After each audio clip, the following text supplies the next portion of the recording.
God clearly showed me that I did not need to depend solely on the church to take care of my own. This is Blair Durham with Black Wall Street Today, your media hub for all things Black entrepreneurship, politics, news, and events in Hampton Roads and beyond. When I say black, y'all say Wall Street. Black Wall Street. Black Wall Street. When I say black, y'all say Wall Street. Black. Welcome to this 26th edition of Black Wall Street Today with Blair Durham. Certainly want to invite you to join the conversation online with us at Black Wall Street Today on Facebook and Instagram, and at Black Brand Biz on Facebook and Instagram. We share relevant and insightful information via social media, and we welcome your commentary as well. We have had a power-packed March thus far. I'm celebrating the month of my birth, and today's show is certainly no exception. I'm so excited to interview two of the greatest minds in theology for a conversation on the business of the Black church. I've said before and will continue to say that there are always solutions.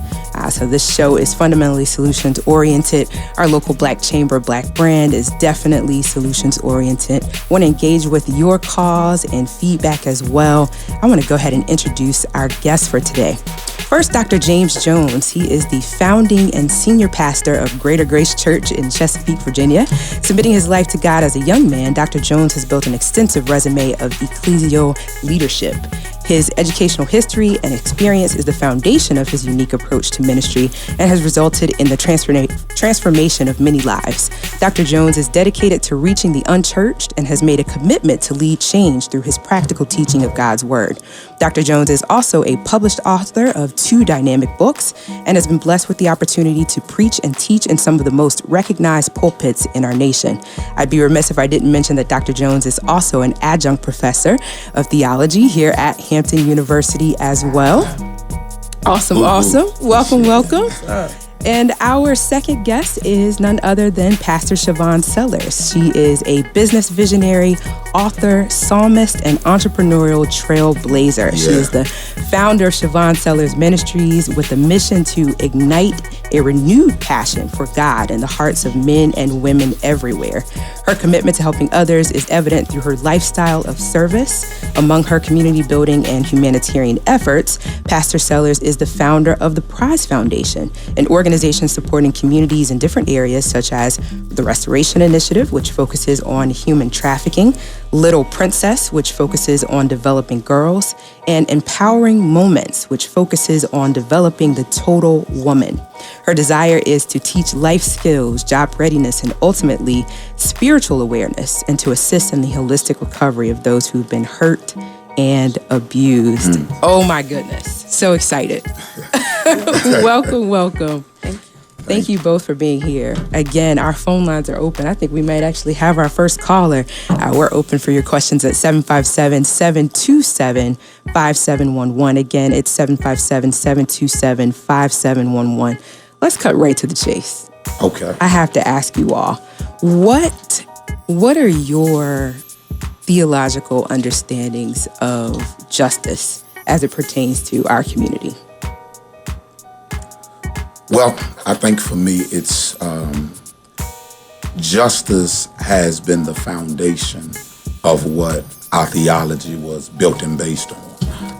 Liberation theology emerged from us being oppressed and us being mistreated as a people. And as a result of that, we found the need to draw closer to God, and not only draw closer to God, but make an impact into the community. Well said. What about you, Siobhan? I don't know so much from a theological background, but from a personal standpoint. Sure. Just following the heart of Jesus Christ and how he was fair. He treated everyone equal. He did not discriminate. He did not, have one group where he chose over another. And I just believe that same model is the model that we're supposed to follow, that we're supposed to walk in, that we're supposed to demonstrate. And I believe if we, as men and women of God, if we begin to demonstrate that model, we will see things change in our communities for the better. Absolutely. Amen. For sure. When I think about just the sheer volume of churches, you can just look right here at Hampton Roads. The number of incredible minds, the leadership in theology. And then I look at our community. I'm saddened. And I don't know if that's fair. But I feel like there's more the church as the center of our community can and maybe should be doing. Is that fair? I agree. What's your feeling? I totally agree. Yeah, I believe it's definitely a fair statement. I believe all of us are challenged to do more daily.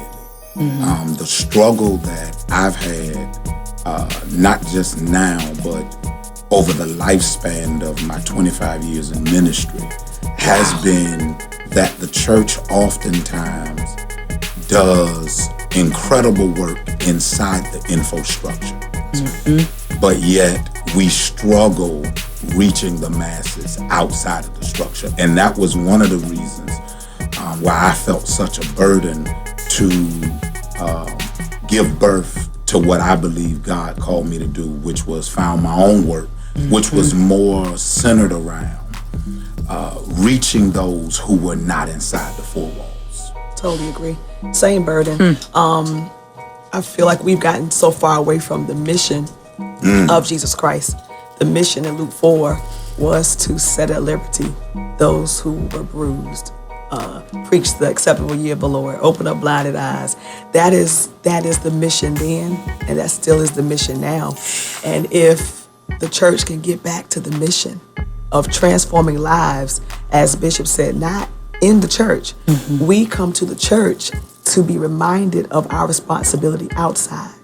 We come inside the church to be reminded that the game is not inside these four walls. That's it. The game is on the street corner. That's it it. is, where the drug houses are. It is where the prostitutes are. It is where the broken are. That is where we're assigned to. So we cannot get stuck inside of the church. That's when we are walking in discrimination, because we just want to be amongst those that look like us, that talk like us, that dress like us, when we are assigned to those who don't look like us.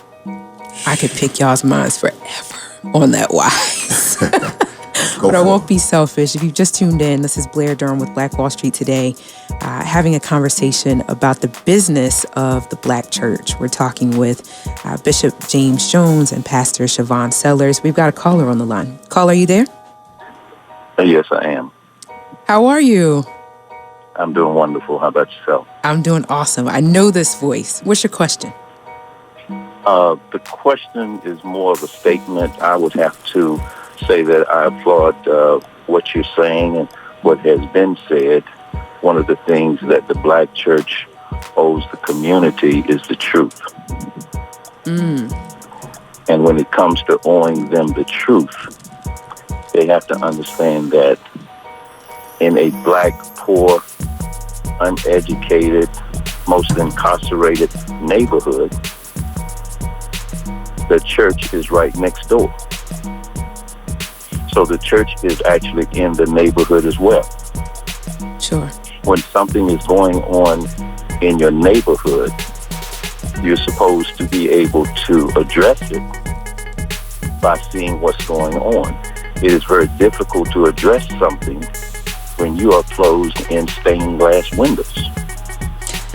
You know what? I appreciate that commentary. It echoes what we were just speaking about, the fact that the church needs to engage outside the four walls even Absolutely. more. Is there a question before we disengage?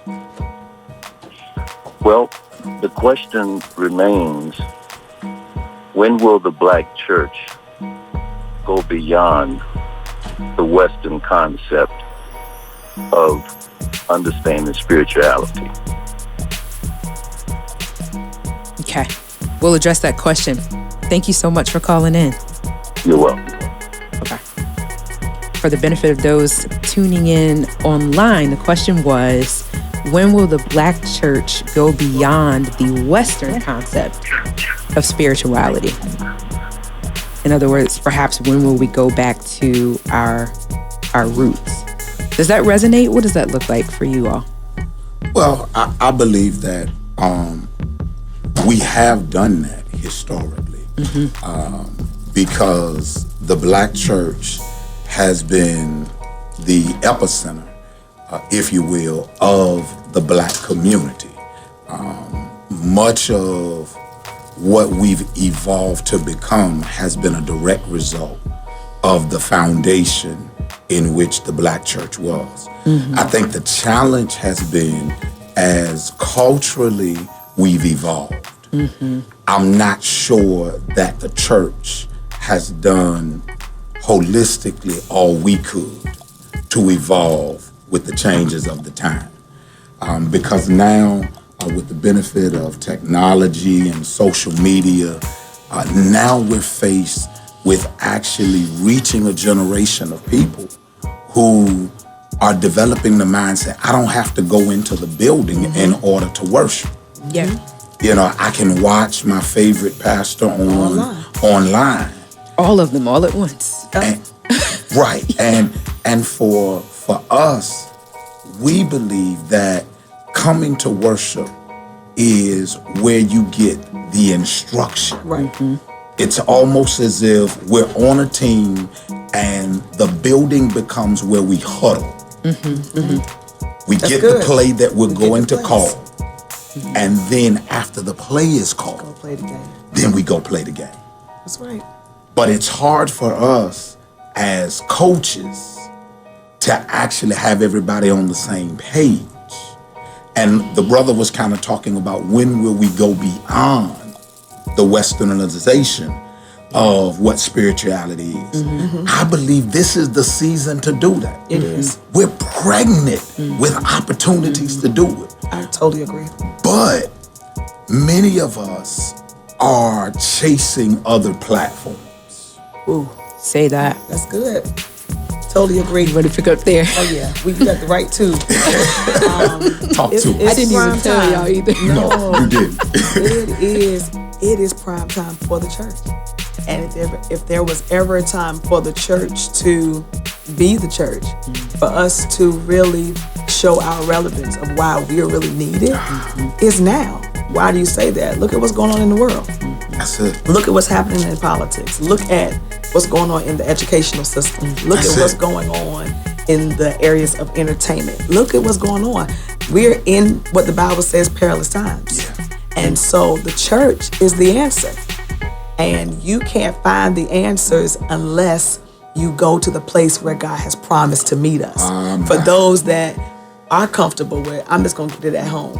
No, you got to come to the place where He is to get the instruction, to be in the atmosphere amongst other believers, so that when you're weak, you gain strength from your other brothers and sisters in Christ. You know, forsake not the assembly. The strength comes from unity, from us being on one accord.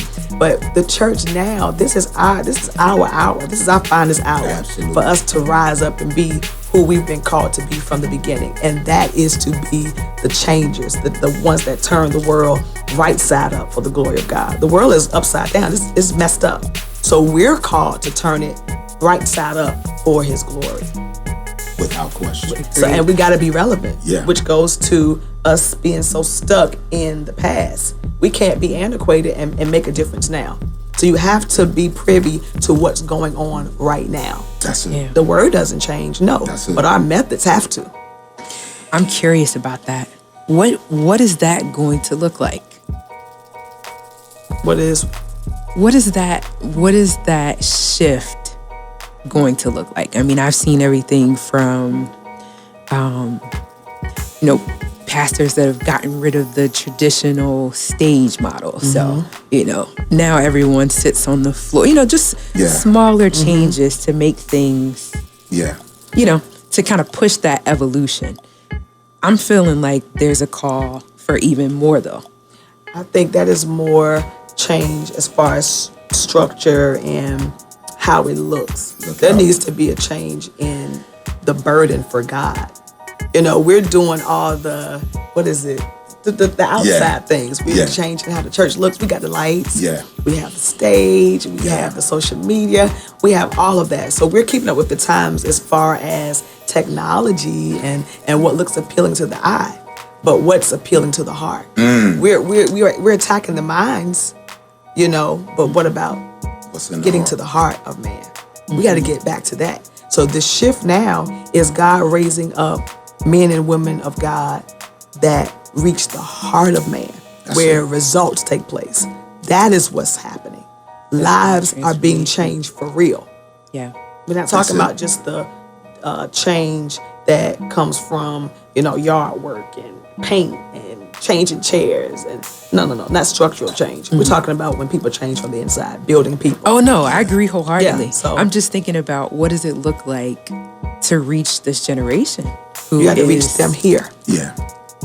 They've seen everything. They're impressed. Yeah. They're not impressed with what the church is doing because the world is already doing it. Absolutely. So we're not impressed with the lights and the camera now, and y'all changing your music to be more. That's nice. Yeah. But we're looking for authenticity, the realness. We want the true power of God to be seen. That's it. Yeah, that's rich. You Yeah. want to piggyback? I think we've got about 4 minutes till we get to our break. 3 minutes till we get to our break. 3. Well, I'll just kind of say this. A friend of mine, Pastor H. Patrick Kaysen, said something a few weeks ago when he was with us, that he's tired of feeling like the drug pusher, where people show up to the worship place and get their high. Right. You get your high on Sunday, and then you go right back on Monday to living the way you were living. And so we've actually become spiritual pushers, that people come to get that fix, and then they're not looking to be transformed. And so I believe, as Pastor Sellers was just sharing, that we've got to get back to the mission. And the mission is not really exciting. It's work. It's work. Not exciting. It ain't glamorous. It's not glamorous. Not glamorous. Church is glamorous now. Yeah. Not Facebook Live. Yeah. It's not. Oh, don't it's not even. hype. You say we going to None of break. that. Don't even bring that. We're so caught up now. Platforms. We want the platforms. Platforms and going live. I wonder now, so many people are going live as to whether or not they're actually hearing. Right. Because we're so busy holding phones to make sure that the folk who are not there get it. Right. Are we getting it? Are we even getting it? Oh, we get it. Yeah, drop the mic. I'm sorry, y'all. That was good. No, really. Yeah. Wow. So just say a minute about your ministries before we go to break. So what we're going to do, we're going to come back with our add this to the list, and then we'll have more with Bishop Jones and Pastor Siobhan. But really quickly, if folks are looking to connect with your ministries, how can they do that? Absolutely. 3697 Pepperwood Court, Portsmouth, Virginia, 23703. We're there 8 o'clock Sunday morning and 10:30 every Sunday morning and every Tuesday. Portsmouth, Virginia. Would love to see you. To all my Greater Grace folk, love y'all. Glad y'all tuning in. And we are in Portsmouth too, the Life Center, 5913 Churchland Boulevard. And we start services every Sunday, 10 o'clock a.m., Tuesday nights for Bible study, 7:30 p.m. It's the place where new life begins, and we would love to have you. If you don't want to come to me, go to the Grace Center. But Absolutely. I promise you, your life will be changed forever. Need that new life. Amen. All right. It's time for hashtag add this to the list. We have Mr. James R. Taylor III in the building. He is a serial and social entrepreneur, an active investor, and a dedicated, caring business mentor. He's the founder of Virginia Housing and Community Development Corporation, also known as VHCDC, and he currently serves as its president. Mr. Taylor led efforts to train small business owners how to access capital and credit for their business, and is a tireless advocate for micro equity investment in small disadvantaged businesses. Through VHCDC, James Taylor has assisted more than 1,500 clients, helps to launch more than 350 micro business enterprises, and conducted more than 250 seminars, workshops, and business networking events throughout the Commonwealth of Virginia. Welcome, Mr. Taylor. How are you? Thank you. I was just listening to that. Doesn't It's that sound wow, I've been tiresome? busy for a while. You've been doing some great work. Yeah, I've and been busy. Yeah. Well, we want to focus right now on your annual CapCon event, which is coming up this weekend. Yes. Tell us a little bit about it. Well, CapCon, or Capital Conference, is all about personal and business finance. We have taken lessons learned over the years. We've listened to folks that we've been serving, and we put together a conference that is a series of short, powerful talks that will instruct individuals on how to improve their personal finances, and for small business owners, how to grow their business, how to access capital and use the tools that they already have, actually, to access capital to build their business. If you're not earning $1 million or more, CapCon is going to show you how to do that. If you are looking at a situation with a landlord, tenant, or possible eviction, we've got someone there talking about that. If you're looking at trying to purchase a home, we have resources that's going to enable you to purchase a home with no money down. You don't have to be a veteran to get that benefit, but you can purchase with no money down. You can also forget about the FICO scores, because they don't consider your credit score. They're looking at simply, can you afford to pay a mortgage? If you can pay rent, you can pay a mortgage. But we've got all of that and more, much, much more at this event. Okay. Go ahead. I'm sorry. I was going to say from 10 o'clock to 2 o'clock at Booker T. Washington High School. The website is capcon.org, and your listeners and viewers, I understand we're on Facebook, so you can actually go to the website, capcon.org, and look at Cap Talks, which will give you a list of all the presentations that are occurring. You don't have to change rooms and go from one workshop to another. The presenters are going to come on stage, speak for 12 minutes, give you the facts, things that you can do right now to improve your personal finances or business finances. And when you leave that conference, you can actually put all of these recommendations and tools to work. Wonderful. We review those details once more. 10 a.m. to 2 p.m. this coming Saturday at Booker T. Washington High School in Norfolk. Tickets are available at capcon.org. Capcon.org, and I have a surprise for you. When you and I spoke a little bit ago, you asked me about high school students being able to attend the conference for free. Yes. We've actually worked that out. We just got confirmation that we can offer free admission to Norfolk, Portsmouth, Suffolk, all of the Hampton Roads high school students. If you bring your student ID, you will get a wristband and you can go into the facility. We particularly want to see seniors that are graduating this year, because a lot of the information we have is going to be extremely beneficial to them and their parents. Free admission for high school seniors. Free admission for high school seniors, free admission for high school students. Bring your student ID. You can come in free of charge. Bring your parents. Your parents will still have to pay now. Okay. But we want to have the conversation with both the children and the parents, because we're talking about financial empowerment. Sure. And I've listened to some of the conversation with the pastors earlier. We think that one of the most beneficial solutions here is going to be economic empowerment. Absolutely. That's what this conference is all about. Yeah. I'm excited. So mentors, if you're listening, this is a great opportunity for you to bring your mentees out to the CapCon conference. This sounds phenomenal. It's going to be big. It's going to be big. I cannot stress the importance of the event, and I can't stress the information that's being imparted. What year is this for the event? This is actually the second year of CapCon, but CapCon is actually a repackaged MBE capital call that we used to do starting back in 2005. So we've been doing this conference every year around Virginia, and we decided, we're not focusing on individuals and families, we're just focusing on businesses. So with CapCon, we started last year. The conference is focusing now on the entire family, the individual, the family, and the business, because we recognize we need all of that to build wealth in our community. And that's what this is all about. Wonderful.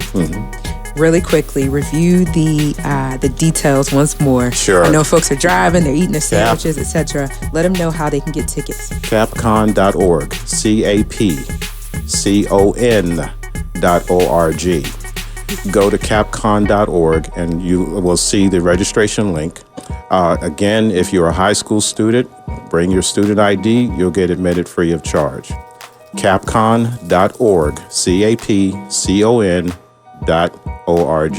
And it's this Saturday. Saturday, March 23rd. The whole event is from 10 o'clock to 4 p.m. Okay. But the talks will go from 10 o'clock to 2. So you'll have 2 hours essentially to meet and greet and talk with the presenters that we had on stage, because you're not going to be able to ask questions while the presenters are on stage. There's no Q&A. Okay. We want you to go have a conversation with them one-on-one about your situation. We want you to fill out applications. We want you to talk to them. We want you to connect with them. We want you to empower yourselves and your family. So be prepared to get a lot of information. Bring a notepad, bring a cell phone with a smartphone with some note-taking capabilities, whatever you need, bring it, because there's going to be a lot of information. Overload, possibly, but for work for sure. Be on point. Be on point.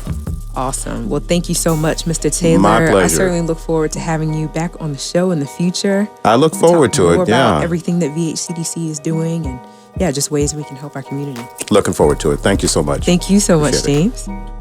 Also coming up is HR RealCon, another unique conference in Hampton Roads. This is the 3rd annual Hampton Roads Real Estate Conference. It's got several different presentations that really you'll only find at this particular event, including a presentation on elder law and estate planning with attorney Veronica Williams, a presentation on opportunity zones with attorney Bob Jenkins, a presentation on business banking for real estate by Town Bank Senior Vice President Yvonne Almond, a presentation on the Virginia Beach large-scale real estate contracting opportunities with Councilwoman Sabrina Wooten, a presentation on what it means to become an accredited investor with Mr. Gary McCullum, a power panel of women real estate brokers, including Danita Hayes, Tawana Golson, and Shandell Jackson, a presentation on first-time home ownership with Newport News Vice Mayor Tina Vick, as well as a presentation on business credit for real estate with Charles McCutcheon, a presentation on funding opportunities for real estate with Frankie Knox, and a presentation on opportunity zones in Norfolk with Mr. Sean Washington. HR RealCon is coming up on Saturday, April the 6th. Tickets are now on sale at hrrealcon2019.eventbrite.com. The event is happening at the Old Dominion University Strom Entrepreneur Center. You certainly do not want to miss this opportunity for economic empowerment. We are back with our pastors, and if you just tuned in, this is Blair Durham with Black Wall Street Today. Our special guests are Bishop James Jones and Pastor Siobhan Sellers. We're talking about the business of the Black church. Welcome back, guys. Hey, thanks so much. Thank you so much. I want to kind of change lanes a little bit and get into a focus on economic empowerment. I know that you both have pieces that you're doing both inside and outside the church that get at that particular aspect of the community. Can you share some of those things with us, and then let's talk more? Okay, that's what you want. The Bible says that money answers all things. Well, And I don't believe we can make an impact without money. Me and Bishop were just talking about that outside. And so for us to really, God told me when we entered into this year, this would be the year to be intentional and to make an impact. Mm-hmm. And you have to have resources to be able to bring about the change. That's right. And, me personally, I didn't want to be just the preacher that knew the Bible and knew how to preach, but outside of preaching, what can I offer? What can I do for my community? And so everything that God has placed on my heart to do to start the foundation, the Prize Foundation, which was funded from me personally, and we were just saying outside, a lot of times when you do real ministry, you don't have people to sponsor you, or you fund this stuff out of your Yes. pockets. So again, you have to have streams of income from other avenues to be able to make the change. And so it was a burden of mine to be able to be a blessing to women all over. And so we launched the Prize Foundation, and that's where we tutor and we teach life skills to women who don't know things about life, knowing how to sew, knowing how to cook, and knowing how to write a resume, knowing how to dress, for a job interview. Those are the things that we empower women in. And then what I'm working on now is to find a place for those that are in the life of human trafficking, and they've been rescued from that and they need somewhere to go. That is a strong burden of mine. So we got to build up some more resources to be able to do that. But I'm on a mission to change lives, and yes, I believe you won't do it if you don't have any funds. You got to have some money. Agree wholeheartedly. Gotta have somebody. What about you, Bishop Jones? Well, I mean, that's real strong. And as Pastor Sellers was suggesting that we were talking about it outside, she mentioned multiple streams of income. And I'm just a firm believer that God's been kind. I've been able to do full-time ministry since I was 19. Wow. But in this last season that God brought me out of, God clearly showed me that I did not need to depend solely on the church to take care of my own needs as well as the needs of my community. And so I'm grateful to God because I serve as the Community Service Block Grant Director for the Economic Improvement Council. And basically it's a community action agency that's based out of Edenton, North Carolina. So I travel to Edenton every day. And we deal with 50 families who are in poverty. These families in Eastern North Carolina, they make $12,000 or less a year. And that's what they have to live on. And so our responsibility, as Pastor Sellers was suggesting, is to teach them life skills. So we help them with rent, utilities, transportation. And the ultimate goal is after the 3 years of the program is that they'll be self-sufficient, that they will actually have a full-time job with a full-time salary and be able to take care of themselves. And so that's the other side of the contribution for me to ministry. Some of my colleagues look at me having to go back to work as my church failing. I don't look at it as my church failing.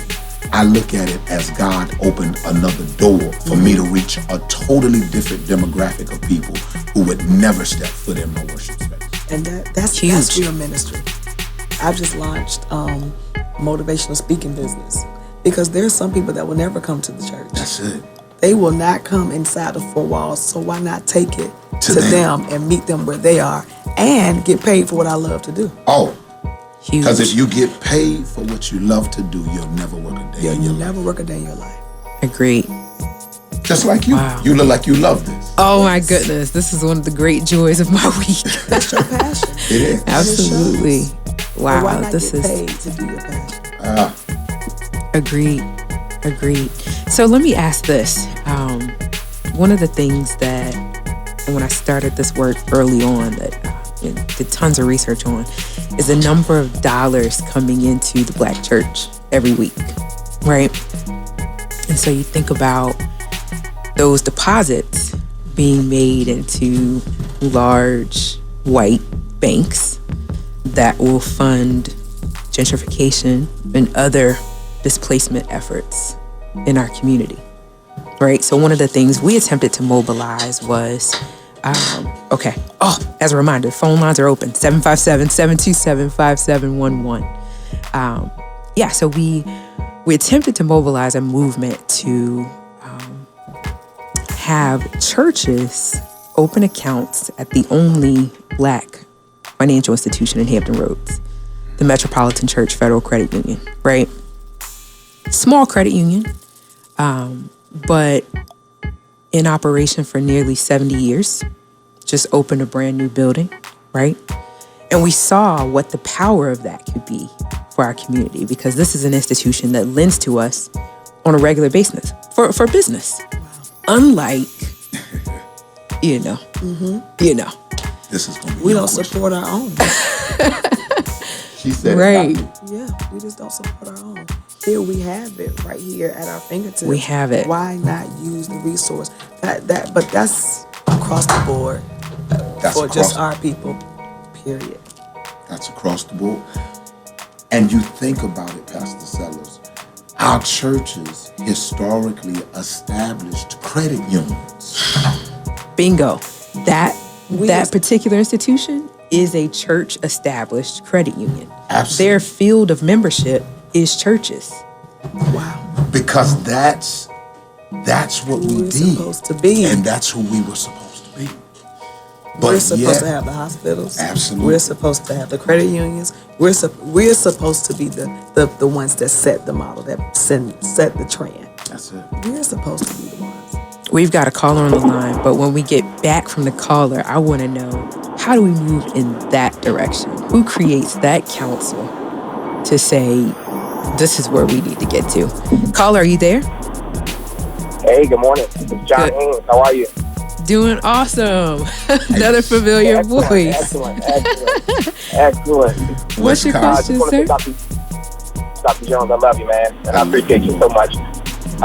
My question is, I don't believe that the church can do it all alone. Whatever it is, whatever we're calling the church to do, we can't do it all alone. We can't put all the burden on the church. What is the worshiper's responsibility? What is the member's responsibility? What is the responsibility of people who are seeking God and seeking more of God in combination with the church? What's the responsibility on our side to assist with our destination? That's good, sir. Thank you so much. I'm gonna repeat the question for the benefit of those that were listening via Facebook Live. The question was, actually the statement was, the church can't do it alone.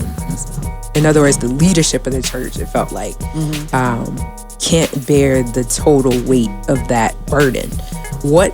How do worshipers, how do members participate? What is their responsibility toward this work, this movement? I believe we all share a burden and a responsibility to the work. The struggle, John Haynes, I believe that we wrestle with this culture and this generation of church is accountability. People don't want to be held accountable. The vast majority of us want the freedom to be able to come when we come, go when we go, and leave the church either in the pastor, the bishop, the elder's hands, or the leader's hands. But the beauty of the historical church was they did so much more with so much less because everybody felt a responsibility. Right. If the old mother in the church didn't have money, the old mother would find ways to raise money. If it was have a bake sale, they found ways that everybody took ownership. But we're living in such an age now where we don't trust each other. You brought up initially about what would it take. I think we've got to start with just being able to trust. I've got to be able to trust her. I've got to be able to trust Pastor Siobhan that if I share my idea with her, she's not going to take my idea, make it her idea, and take the 10 folk that I have down there with her. Right. I've got to be able to trust. And then she's got to be able to trust me. So integrity. And then accountability. Trust, and then accountability. That's good. I agree. I agree with Bishop. The Bible says that they had all things common. If everyone had the same passion, the same purpose, the same mission, we're on one accord, then it's not about you doing it or, you doing it. It's us. That's it. We're all on the same team. And because I'm the eye and you're the arm, and I can't tell the arm we have no need of you because we're all members together, then we all play our part. So it's going back to taking the responsibility to say that I have a part. I got to, as the worship leader, it's my responsibility to set the atmosphere for the presence of God to be able to come in here and bless the people of God. As the usher, it's my responsibility to be at this door to make sure when people walk in, they feel welcome. As the evangelist, it's my responsibility to get out there and win souls. As the pastor, it's my responsibility to preach. Everybody has their responsibility. Everybody has their weight. And we all got to be willing to carry our weight and then bring it together for the common goal, and that is to push the mission of Jesus Christ. Push the mission of Jesus Christ. Everything you said was profound. One thing that stuck out for me, though, you said you used the word common. All things common. All things common, right? So one of the things I contend is that we don't really have community. Because that word common is there. Yes. We might have neighborhoods. But we don't have a sense of common we don't unity. Have togetherness. We don't have that. That's where the enemy uses us. And that's where the enemy uses us. Because we can be very easily divided. We're not unified. I'll take your idea and your folks and There is power. Because now I have a and- platform and That's it. Yeah. And you know what God has been dealing with me on has been the fact that they're not even my fault. I don't even refer to them anymore my people. as my people. They're God's. They're God's people. That's right. And the sooner I think more of us get to that place, Yes. get back there. Yes. I mean, you think about it, you know, with how you grew up, you know, in Second Calvary and other places, you saw churches come together regularly. regularly. The usher service, the Regularly. usher anniversary, all of the Everybody churches would come. They would come together. Who does that? Now we look at community as if it's a burden. And so the world sees that. The world says, if y'all ain't together, I don't want no parts of it. I don't want no part. Y'all come out of obligation, not out of love. That's it. Y'all are doing this out of routine. It's not genuine. I'm ignoring the producer's hand. Oh, What was it? Okay, we got 2 minutes. Someone asked the question, what's the name of the bank you mentioned? The name of the bank is the Metropolitan Church Federal Credit Union. Metropolitan Church Federal Credit Union. It is there on Tyne Street, downtown Suffolk. We all have accounts there. Black Brand Bank's there. They don't have all the services yet. It doesn't matter. They're going to get there. It's ours. It's ours. So I do, with 1 minute left before we go to break, when we come back, I do want to consider, maybe wrestle with that question a bit more of starting with the folks that we do have the trusting relationships with. How do we build something substantive enough that it would amount to a credit union? How do we get there? We're finishing up the 26th edition of Focus on the Business of the Black Church. Right before the break, I posed a challenge to our two guests to identify 2 solutions to this issue of disunity as it relates to economic empowerment. So let's hear your thoughts. okay. I think, Blair, for both of us, we were talking during the break. The first key is us coming together as leaders. Because in order for the people to come behind us and back us economically or spiritually, they've got to see leadership from the top. Sure. And then the second key is even if the leaders can't come together, there are people that are listening today that have resources. That's right. And you don't have to wait until the bishop or the prophet or the apostle calls the community together.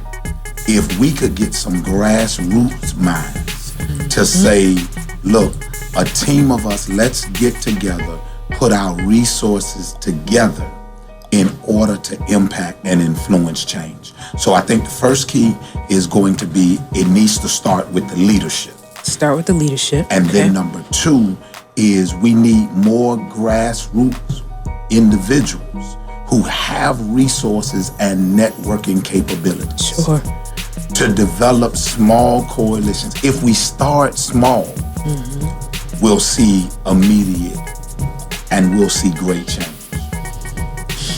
And I agree Said with a lot. everything Bishop said. But you have more you want to say. Absolutely. I think I'll be just repeating. If we can just come together as one. Yeah. If we can just show a unified front. Yeah. When Jesus prayed to his Father, he said, Lord, make them one, like me and you are one, so that the world will believe that you sent me. The world is not going to believe anything until they see that we're unified. So it starts with all of us That's it. getting on the same page, the same way Jesus was on the same page with his Father. I mean, she just threw the perfect alley-oop, the same way that Jesus was with his Father. Think about it. Jesus changed the world with 12 people. That's it. 12. With 12. And always said, I'm just doing what he told me to do. That's it. My will is to do the will of him that sent me. And as I'm doing it, now I pass that same mission to the 12 disciples. Now y'all do the same thing. We're all unified. We're all unified. So we might be inhibited by the perception that we need thousands of folks. Absolutely. When really we just need A small group that's on the same page, same mind, same spirit, ready to work. That's it. This is going to be great. We're looking forward to a part 2 of this. Thank you so much, both Thank you of you, for for being having us. here. It's been a joy. Yeah, really have. Thank I'm you so much excited. for your vision, your insight. Happy birthday, too. Oh, I Really? received that Happy all month birthday. long. Thank you. I know we're a little early, but I appreciate it. Thank you so much. We look forward to talking next week. We will have the internationally renowned Dr. George Fraser on the show next week. We will talk soon. Have a great one. Stay with us online at Black Wall Street Today on Facebook and Black Wall Street Today on Instagram, and then follow us on Twitter as well at BWS Today. We look forward to talking again next week. Have a wonderful week. I have said and I will continue to say that the most important priority for the Black community is the Black community, not a particular political party.